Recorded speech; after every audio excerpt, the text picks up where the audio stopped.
game in my mind on the part of Moscow. It's not something that, as an advisor to the Kremlin, that I would necessarily recommend one play.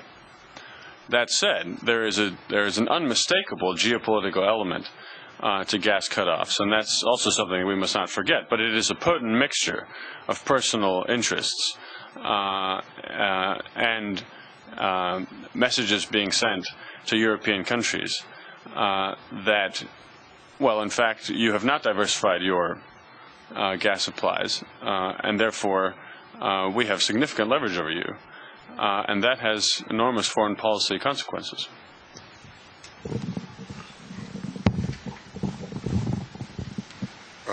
Thank you both.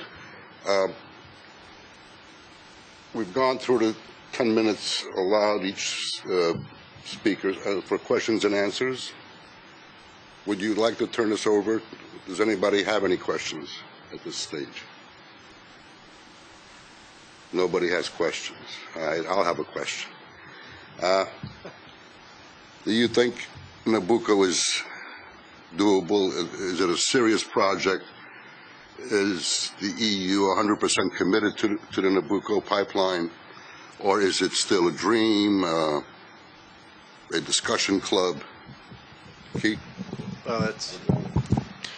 Thanks very much. I think July 13th, this Nabucco transit agreement was signed. It was, the media coverage of it was as if the project was already under construction. We are far from that stage. There is still a long way to go. Nabucco remains the key piece of what the European Union is calling the Southern Corridor. So a number of energy and transport projects going through the Black Sea region, not only Turkey, but generally through the Black Sea region, that would allow for not only diversification in terms of European energy security, but would allow for greater links to the countries, the Eastern Partnership countries. That said, we should not, in my mind, be celebrating yet when it comes to Nabucco. There are, let's put it this way, there are two significant milestones. Number one, the July 13th signing between European Union countries, the Nabucco Consortium, and the government of Turkey. Step one for Nabucco.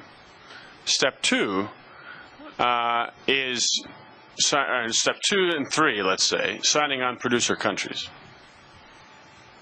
And, of course, actually building the pipeline. Azerbaijan, Turkmenistan, and Iraq are the three likely producer countries for this strategic project. The government of Baku has been, for years, committed to this project, more committed, in fact, than seemingly some of its consortium members. More committed, certainly, than the European Commission. And I would say likely the most committed party that has yet to sign on officially. That said, Baku, Azerbaijani resources should not be taken for granted. That was evidenced by the deal made between Baku and Moscow just before the Nabucco transit signing for a symbolic 0.5 BCM to go annually to Russia. This was, in my mind, mainly put together by Azerbaijani decision makers in order to send a warning shot to Europe that this is the consequence. There's a lot more resources that could go to Russia if you do not get more serious about actually putting together the pipeline. And it did, in fact, I think, serve a role in actually getting this latest transit agreement signed. Another milestone I mentioned, which is a little bit more of a boost to the ITGI interconnector from Bulgaria signing on. And why is that a boost to Nabucco and the Southern Corridor?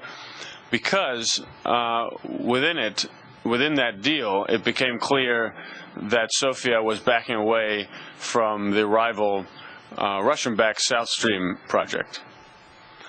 Not only is that good for Bulgarian energy diversification, it is also exposes, in my mind, usefully for observers of the region from Brussels and Washington, but also from the Caspian producer side, that the South Stream project that has been proposed by Gazprom is one that is, you might call pokazuka. It's frankly, it's a geopolitical gambit that does not have the substantive elements to become a viable project. I can give specifics about that. The price tag quoted by Gazprom is unfathomably high. There are a number of technical aspects that, given its undersea route and its enormous capacity quoted by Gazprom, that would make it almost impossible to build, even with a European or Western company in providing the technical expertise. So those are two important milestones, but there's a long way to go. If the European Commission,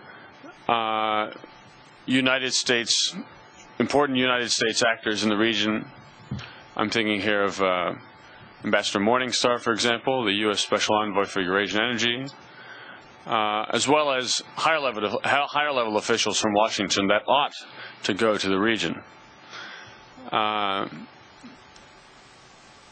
and speak more about energy than some that have recently been in the region. But at the same time, I'm primarily thinking of the private sector investment, not only the Nabucco Consortium, but key pieces such as support from the European Bank for Reconstruction and Development, the European Investment Bank, etc., that would allow for the parameters where private investment can come in to finally put offers on the table for the producer countries for the Nabucco pipeline, and thus to allow for the strategic southern corridor to be realized more broadly. So that's allowing for significant offers not only to Azerbaijan, but as I mentioned, to Turkmenistan, which would likely necessitate the building of a Trans-Caspian pipeline, shore to shore, Baku to Turkmenbashi, which is another major project. But in order to complete phase 2 of Nabucco, to allow for all of the 31 billion cubic meters a year to go to Europe, you would need most likely a Trans-Caspian pipeline or a deal with Baghdad where you could bring in not only natural gas from Iraqi Kurdistan, but also from Sunni areas within Iraq. Those options are already being explored by two Nabucco pipeline consortium companies, OMV and MOL, and a third company, Italy's Edison, which is involved in the ITGI project, is also exploring in Iraq's Sunni areas.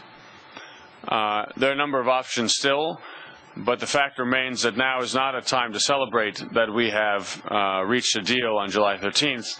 Now is a time to get serious about completing the project in a timely fashion. The timeline given by the consortium is 2014. That's already unrealistic. 2015 or 2016 is more realistic, frankly. And if we are to reach 2015, the Nabucco Consortium and the European Commission are going to have to take the project far more seriously than they have up to this point.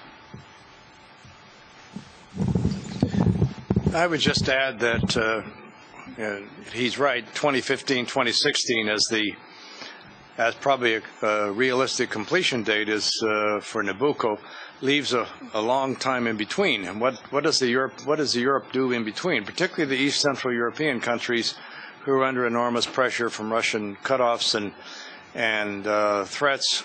I think that there's a lot of things that need to be done. First of all, you need some new people in the European Commission, and there will be a new commission this fall. But you have a situation where you've had the Commissioner for Energy, for instance, who has signed on the line saying that he supports South Stream, a South Stream which has no identifiable source of gas, and is an enormously complex and expensive project. Now, why would